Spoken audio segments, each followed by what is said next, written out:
Hey everyone, it's SGLman, and welcome back to another video game review. This time I'm going to be reviewing the rhythm game from Atlus and SEGA, Persona 5 Dancing in Starlight.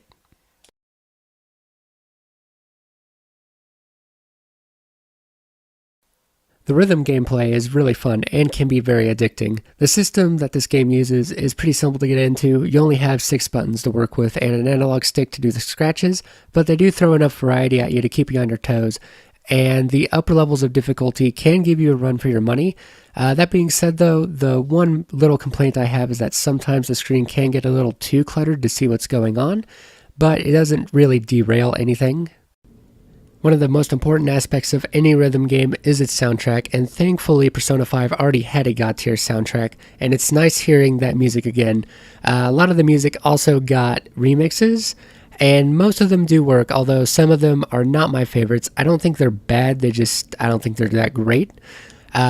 Also, some of the music didn't get any dance numbers to it. It was kind of just a music video of sorts, and that was just kind of unfortunate for some of the music. With all that being said, the actual story of the game is just kind of whatever.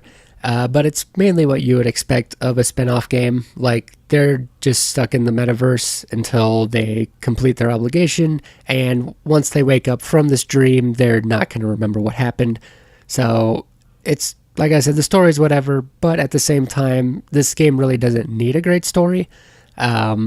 So I was perfectly fine with just the excuse to get them to hang out again, and watching the Phantom Thieves hang out again was really fun. I enjoyed all the social interactions that you could unlock throughout the game, and you unlock them by completing certain tasks for each one, like getting a cumulative combo, unlocking your challenge modifiers, and just a whole bunch of other stuff.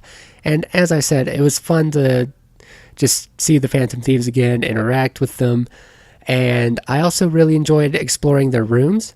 At a certain point in their social interaction tree, you can just go into the room, and after you talk with them for a bit, you can just hang out there for a minute and just look around and get a feel for each of the Phantom Thieves' personality. As for the presentation itself, I think it's really good. The characters themselves move pretty smoothly, and keeping up with the whole personality thing, I think that each of their dances perfectly embodies what they're all about, and it's fun seeing them in fever time just interact with each other and having a lot of fun, dancing in pretty iconic places from Persona 5. And the last thing I do want to talk about is the different levels of customization you can do. So throughout the game, you will unlock different outfits and different accessories that you can put on each of the characters. And there's also different customization options for the game itself. So like you can choose different support modifiers and different challenge modifiers to either make the game a little bit easier or a little bit harder on yourself, which will affect your score at the end of each track. And it just gives a lot of replay value to a game that's already pretty addicting in its own right. So, with all that being said, I will now move on to my final thoughts.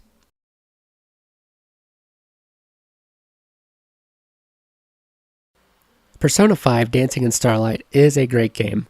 It has fun and addicting gameplay, and while the story is whatever, it is fun to once again hang out with the Phantom Thieves and just to get to know them a little bit better. And I would recommend this game to anybody who either likes great music or just loves rhythm games in general. But I do think you are going to get a little bit more out of this game if you've played Persona 5. And if you have, like me, it may also just make you want to go play Persona 5 all over again, which I really want to, but I don't have the time to do that, which is unfortunate, but what can you do? So that is it for this review. I tried a little bit of a different format this time around with cutting the intro down a little bit, which is going to make this video shorter than usual, but we'll see how it goes. And also, it is a rhythm game, so, you know. But with all that being said, that is it for this review. So if you liked what you've seen, you can go ahead and like this video, share it with your friends, and subscribe to my channel for more game reviews, streams, and all the good gaming stuff. Thank you guys for watching, and I will see you next time.